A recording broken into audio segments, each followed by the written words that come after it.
Shalom Pastor. Shalom Melia, luar biasa. Shalom, apa kabar Shalom. Pastor? Ya, Sehat selalu ya. sehat ya Elia. Iya, Ya. iya. Saya sapa dulu semua yang dalam ruangan. Ya, silakan. Ya, shalom semua. Semua dipenuhi sukacita selalu, diberi umur panjang di tangan kanan tanpa terkecuali, di tangan kiri diberi kekayaan kemuliaan dalam berkenan Tuhan Yesus. Amin. Ya. Ini juga paralel di YT enggak, Elia? Enggak ya? Anda belum mulai Pastor.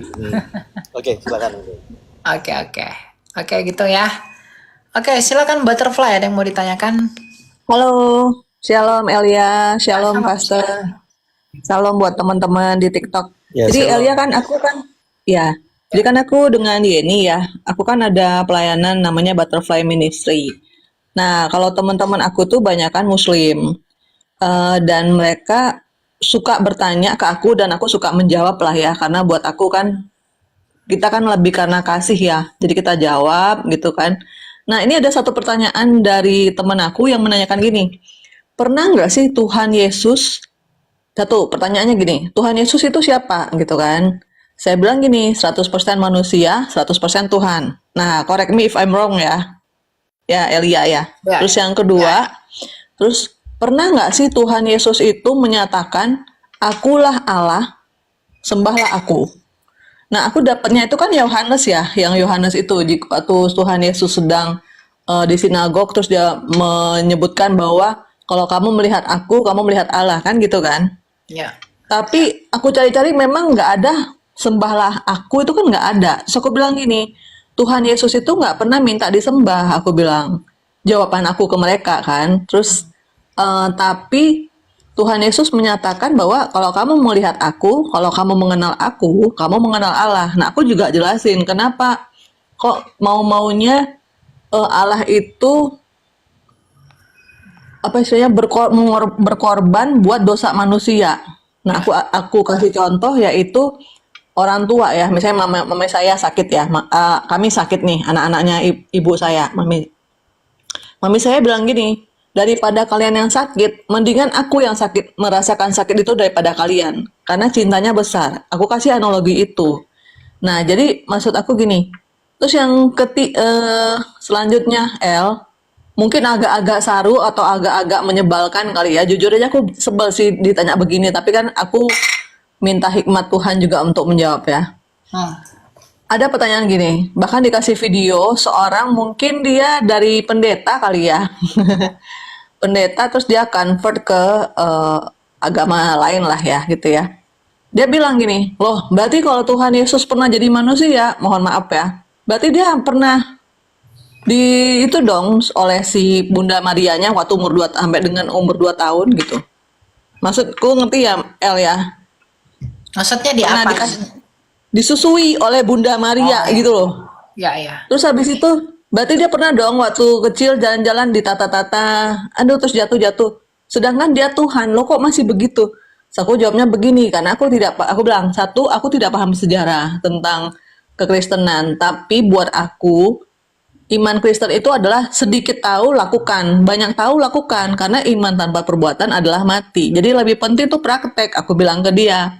Kalau saya ditanya nomor ayat, saya nggak hafal, tapi saya tahu ayat-ayat tentang ini, tapi nggak banyak, saya bilang, karena saya lebih ke praktek.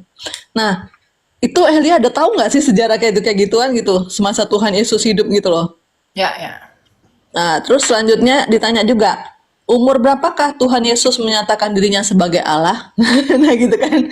Aku bilang, nah aku kan nggak hafal ya El. Terus aku bilang, umur 12 tahun waktu beliau memberikan khotbah di sinagog, itu kayaknya yang pertama kali.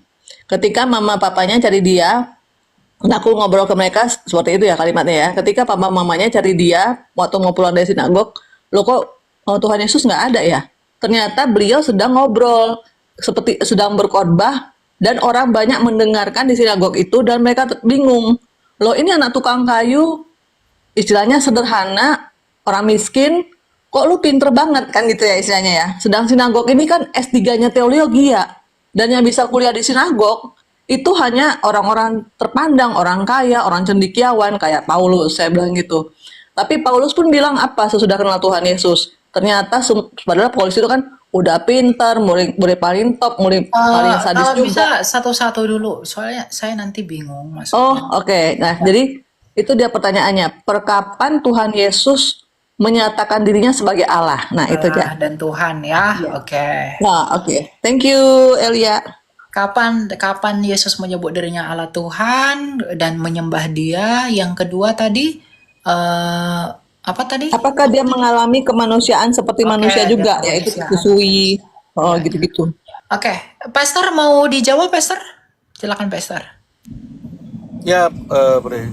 Shalom ya Kak Butterfly, Tuhan Yesus sayang Kak Butterfly. Nah, tentu bagi orang yang mengolok tentang Tuhan Yesus kapan mengakui Allah, dalam iman Kristen bukan sekedar pengakuan, meskipun pengakuan itu ada. Dari kacamata pengolok ada 20 sekian nabi. Jajarkan 20 sekian nabi, tidak ada yang berani mengucapkan setegas seperti perkataan-perkataan Tuhan Yesus ini.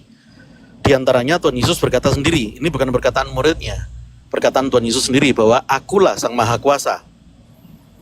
Di mana dalilnya? Catat, ada di Wahyu 1 ayat 8. Jajarkan, nabi nomor berapapun ada nggak yang berani berkata begitu? Nabi nomor 21 kek, nomor 7 kek, nomor 24, 25, tidak ada yang berani berkata begitu. Perkataan Tuhan Yesus berikutnya, nanti kita lihat selain dari perkataan Tuhan Yesus, juga dari nubuatan, juga dari kekuasaannya. Sekarang dari perkataan dulu. Banyak firman dari Tuhan Yesus, tapi saya bacakan beberapa aja. Perkataan berikutnya, Tuhan Yesus berkata, sebelum dunia ini ada, aku sudah ada. Ada nggak nabi nomor berapapun yang berani berkata seperti itu? Nabi nomor 4, nomor 10, nomor 24, nabi nomor 25. Kalau dari kacamata iman Kristen, nabi bukan hanya 20 sekian ya. Karena Daud pun bertemu dengan ratusan nabi. Tetapi dari kacamata pengolok ada 20 sekian nabi. Maka tidak ada satupun nabi berani berkata, sebelum dunia ada, aku sudah ada. Hanya Tuhan Yesus yang berkata begitu. Di mana dalilnya? Catat tegas, ada di Yohanes 17 ayat 5. Perkataan ketiga, Tuhan Yesus sendiri berkata bahwa aku dari atas, kamu semua dari bumi ini. Aku dari surga, kamu dari dunia. Kamu dari bawah, aku dari atas. Semua nabi yang nomor berapapun tidak ada yang berani berkata seperti itu. Di mana Tuhan Yesus berkata dalil itu di mana? Catat, ada di Yohanes 8 ayat 23. Aku dari atas dari surga, kalian semua dari bawah dari bumi. Kita tahu sebutan Allah itu juga adalah Sang Awal dan Sang Akhir, Alfa dan Omega, Al-Awal dan Al-Akhir. Tidak ada yang lebih awal daripada dia, tidak ada yang lebih akhir daripada ia. Tuhan Yesus berkata sendiri, akulah Sang Awal dan Sang Akhir. Di mana dalilnya? Ada di Wahyu 22 ayat 13, perkataan Tuhan Yesus sendiri. Di antaranya Tuhan Yesus mengatakan itu. Nah sekarang dari nubuatan. Banyak orang berkata coba cari semua nabi yang manapun yang mengaku nabi terakhir. Mungkin dari Indonesia ada yang mengaku nabi terakhir, Lia Eden zaman dulu. Ada juga orang dari Portugal mengaku nabi terakhir. Ada juga orang dari Arab mengaku juga nabi terakhir, menyempurnakan yang lain. Bagi orang Kristen mudah untuk membedakan mana yang palsu, mana yang tidak, yaitu ada nubuatan tidak. Kita tahu yang di Kristen nubuatan itu perkataan Allah melalui nabi-nabi terdahulu, di kitab-kitab terdahulu. Karena itu nubuatan bagi Tuhan Yesus ada. Kalau kita baca Kejadian 1 ayat 1, oh ya saya belok dulu, waktu saya mengatakan nabi dari Arab, saya tidak bicara agama tertentu, tapi itu kejadian 10 tahun lalu diantaranya. Ada orang ngaku-ngaku nabi dari Arab sebagai terakhir dan punya kitab juga. Ya bagi orang Kristen gampang, tidak bakal percaya kepada orang-orang seperti itu, karena tidak ada nubuatan Allah. Kalau Kak Butterfly mulai sekarang membaca lembar pertama buku Alkitab kita, yaitu buku pertama, pasal pertama, ayat pertama, kata pertama, Beresit, yaitu kitab Kejadian, pasal 1 ayat 1. Dalam bahasa Indonesianya adalah pada mulanya Allah menciptakan langit dan bumi. Perhatikan kata dan di situ. Kata dan di situ dalam bahasa Indonesia sering kita remehkan. Dalam bahasa Ibraninya, dan itu adalah et, yang terdiri dari dua huruf, yaitu alef dan taf. Alef itu adalah alfa, huruf pertama. Taf itu adalah huruf terakhir. Berarti membaca Kejadian 1 ayat 1, membacanya adalah demikian. Pada mulanya adalah alef dan taf. Pada mulanya adalah Sang Awal dan Sang Akhir. Itu sejalan dengan Yohanes 1 ayat 1, pada mulanya adalah firman. Firman itu adalah Allah dan firman itu menjadi manusia. Di Yohanes 1 ayat 14. Sebab itulah Tuhan Yesus berkata, akulah Sang Awal dan Sang Akhir. Nah itu dari pengakuan-pengakuan. Meskipun kita tahu kekuasaan Tuhan Yesus bukan hanya dari pengakuan, dari nubuatan. Juga selain dari nubuatan, kekuasaannya pula. Sering orang Kristen menyampaikan Tuhan Yesus bisa membangkitkan orang mati. Tapi pengolok, suka mengolok-ngolok. Kalau cuma membangkitkan orang mati, zaman modern ada orang berdoa, bisa orang mati bangkit. Apakah dia juga jadi Tuhan? Mari kita lihat sekarang kekuasaan yang tidak mungkin bisa dikerjakan oleh orang yang lain. Oleh orang yang cuma orang saja. Yaitu apa? Memerintah nabi-nabi. Tuhan Yesus berkata sendiri, aku berkuasa menyuruh nabi-nabiku. Tuhan Yesus juga berkata, aku berkuasa menyuruh malaikat-malaikatku. Catat dalilnya. Kita tahu pemilik nabi itu adalah siapa? Adalah sang Elohim itu sendiri, Allah itu sendiri. Ya. Kita tahu juga apa yang memiliki malaikat adalah siapa? Sang Elohim itu sendiri. Sembari saya teruskan dulu. Juga dari kekuasaan Tuhan Yesus adalah menciptakan alam semesta. Yohanes 1 ayat 3 Tuhan Yesus berkata, Tuhan Yesus adalah disebut sebagai apa? Sang pencipta alam semesta. Segala sesuatu diciptakan bagi dia, oleh dia, untuk dia. Juga di Kolose 1 ayat 15. Ia adalah pencipta alam semesta. Karena itu dari kekuasaannya, dari pengakuannya, maupun juga dari nubuatan-nubuatan itu lengkap. Tidak ada yang seperti Tuhan Yesus berani berkata, aku dari atas, akulah sang maha kuasa, akulah sang awal dan sang akhir, dan tidak ada yang berani berkata, aku dari surga, kamu semua dari dunia ini, kamu dari bawah. Karena itu malaikat pun, kita tahu malaikat itu pekerjaannya adalah melayani Allah. Nah, malaikat melayani Tuhan Yesus. Matius 4 ayat 11, dalilnya di sana, catat tegas. Kemudian dikatakan juga malaikat menyembah Tuhan Yesus. Dalilnya di Ibrani 1 ayat 5. Catat dalilnya di situ. Di Wahyu 22 ayat 16, Tuhan Yesus berkuasa menyuruh malaikat. Catat dalilnya dari sana. Dalil berikutnya Matius 23 ayat 34. Tuhan Yesus berkuasa menyuruh nabi-nabinya.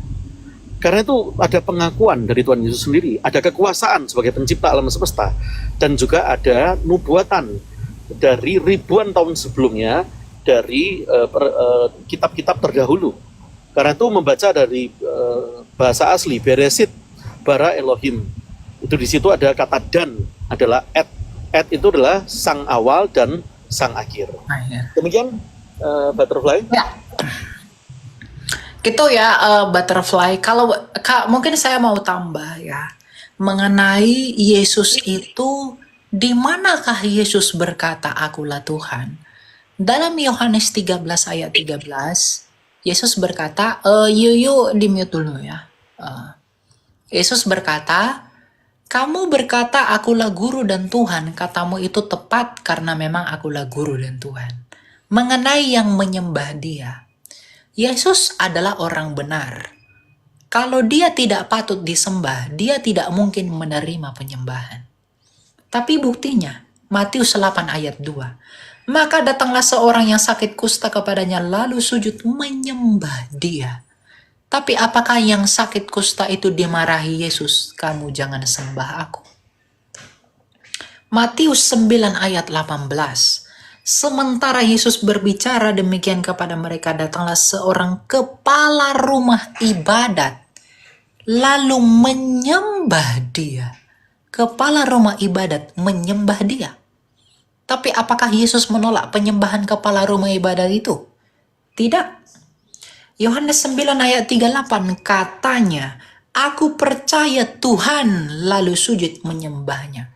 Di sini Yesus disebut sebagai Tuhan, dan dia disembah. Kalau Yesus memang bukan Tuhan dan dia tidak mau disembah, dia akan mengatakan orang itu, jangan sembah aku dan aku bukan Tuhan. Tapi Yesus tidak menyangkal itu, malah diperhitungkan sebagai iman. Lalu Matius 15:25. Tetapi perempuan itu mendekat dan menyembah dia. Apakah Yesus menolak penyembahan itu? Tidak. Matius 28 ayat 9, ini Maria Magdalena. Tiba-tiba Yesus berjumpa dengan mereka dan berkata, salam bagimu. Mereka mendekatinya dan memeluk kakinya serta menyembahnya. Yesus itu disebut Tuhan dan disembah, tapi dia tak menolak penyembahan. Dan dia tak menolak disebut Tuhan, malah diperhitungkan sebagai iman. Artinya Yesus memang demikian. Masalah kapan Yesus disebut Tuhan? Lukas 2 ayat 11. Hari ini telah lahir bagimu Kristus Tuhan di kota Daud. malaikat yang mengatakan bahwa Yesus adalah Tuhan. Jadi malaikat sendiri yang bersaksi mengenai Yesus adalah Tuhan. Kemudian ucapan Yesus sendiri. Coba kita lihat di dalam Yohanes 13 ayat 31. Sesudah Yudas pergi, berkatalah Yesus, sekarang anak manusia dipermuliakan dan Allah dipermuliakan di dalam dia. Dan ini perkataan Yesus yang paling mencekam. Demikianlah kata Yesus. Lalu ia menengadah ke langit dan berkata, Bapa, telah tiba saatnya, permuliakanlah anakmu, supaya anakmu mempermuliakan engkau. Oleh sebab itu ya Bapa, permuliakanlah aku padamu sendiri dengan kemuliaan yang kumiliki di hadiratmu sebelum dunia ini ada. Siapakah yang ada sebelum dunia ini ada? Kalau Yesus bukan Tuhan, mungkinkah dia ada sebelum dunia ada? Kalau Yesus ciptaan, mungkinkah dia ada sebelum dunia ada? Di hadirat Allah. Wahyu 22 ayat 16, Yesus berkata, Aku, Yesus, telah mengutus malaikatku. Siapa yang berkuasa mengutus malaikat? Adakah nabi yang utus malaikat? Malah di perjanjian lama, nabi-nabi itu yang didatangi malaikat. Tapi Yesus berkata, aku mengutus malaikatku. Yohanes 8 ayat 22, Yesus berkata, aku dari atas, seperti kata Pastor tadi. Kamu dari bawah. Aku bukan dari dunia ini, kamu dari dunia ini.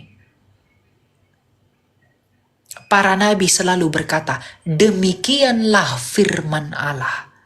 Beginilah firman Allah. Yesus gak pernah ngomong begitu. Yesus selalu berkata, aku berkata kepadamu.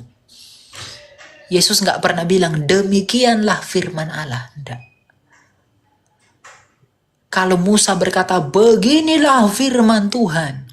Yeremia berkata, Tuhan telah berkata. Elia menyampaikan, beginilah firman Allah. Nabi-nabi besar berkata, beginilah firman Tuhan. Tapi Yesus berkata, sesungguhnya aku berkata kepadamu. Aku berkata kepadamu. Dia nggak pernah bilang, beginilah firman Tuhan. Enggak. Aku berkata kepadamu. Karena dialah firman itu. Ada nggak nabi yang bisa ngomong begitu? Tidak ada.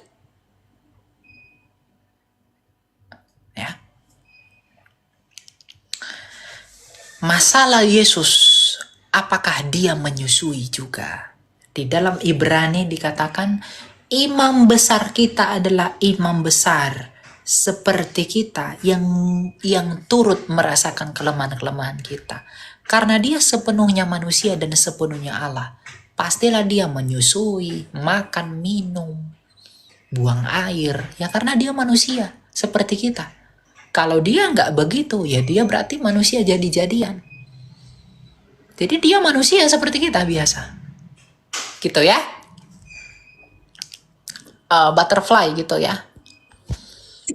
Aduh, keren banget. Saya sampai merinding dan saya record dan saya catat juga untuk membantu teman-teman saya juga yang rindu sama Tuhan Yesus. Terus, Kak, ini satu lagi, Kak. Kapan Tuhan Yesus pertama kali menunjukkan ketuhanannya, umur berapa? Tadi saya sebutkan umur 12. Apa benar, Kak?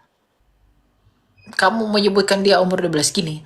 Ketuhanan Yesus itu kan merujuk kepada kepenguasaannya. Yesus mengungkapkan kepenguasaannya itu ketika dia mau naik ke sorga. Matius 28 ayat 18. Segala kuasa telah diberikan kepadaku. Segala kuasa di sorga dan di bumi telah diberikan kepadaku. Dia membuktikan ketuhanannya itu melalui kebangkitannya. Dia mau mengatakan, maut telah kukalahkan, akulah kebangkitan dan hidup itu. Yesus berkata, akulah kebangkitan dan hidup. Dan dia membuktikan ucapannya itu dengan bangkit dan hidup kembali. Nggak omong kosong dia. Dibuktikan. Disitulah puncaknya dia akan dimuliakan. Gitu. Ya. Kak, satu lagi Kak, untuk itu juga lebih penegasan lagi, kok mau-maunya Tuhan menebus dosa manusia gitu.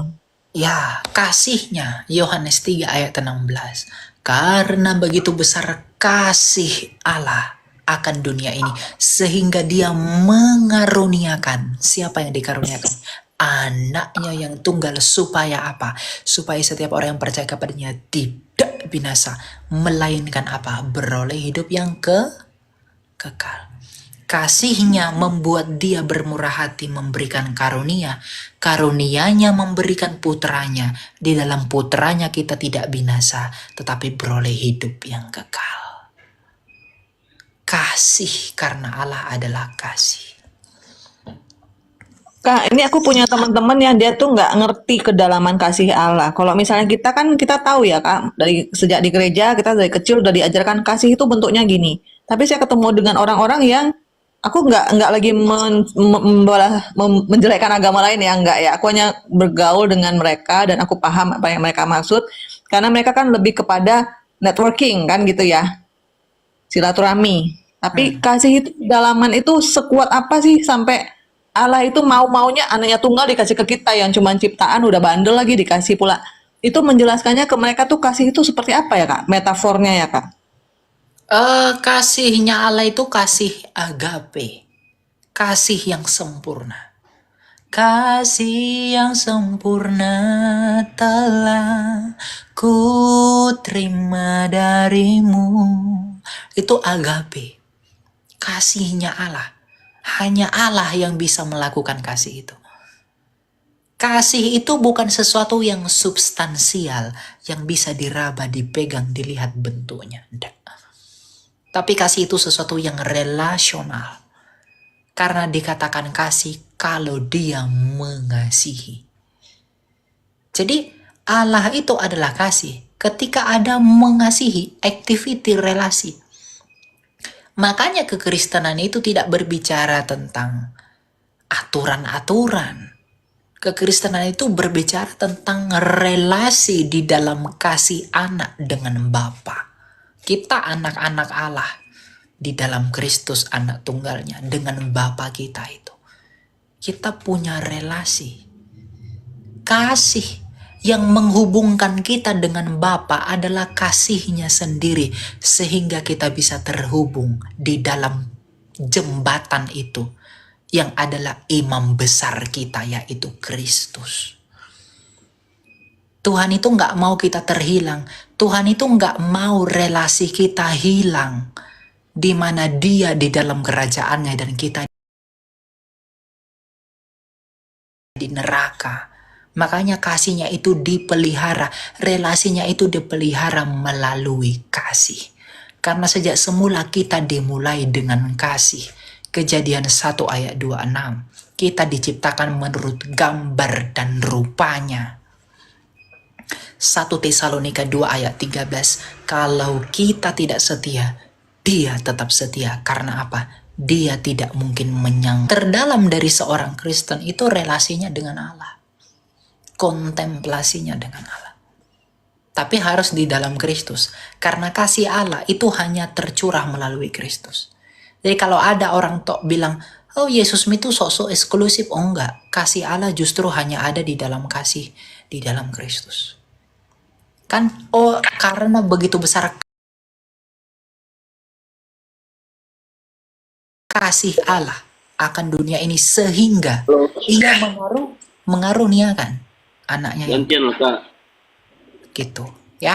Sabar gitu ya. Butterfly ya. Luar biasa dahsyat, sudah saya record, nanti saya kasih ke teman saya yang membutuhkan. Thank you Kak. Thank you Kak juga hambanya. Terima kasih. Ya Tuhan berkati.